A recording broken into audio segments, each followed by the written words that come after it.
You ask Tiger to solve. This deals with linear equations with one unknown. The final result is v equals 10. Let's solve it step by step. Simplify the expression. Expand the parentheses. Simplify the arithmetic. Expand the parentheses.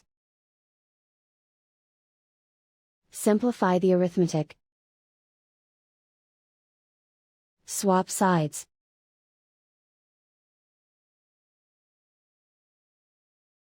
Group all constants on the right side of the equation. Add 32 to both sides.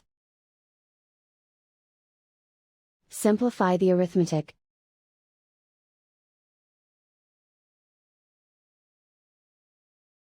Isolate the v. Divide both sides by 4. Simplify the fraction.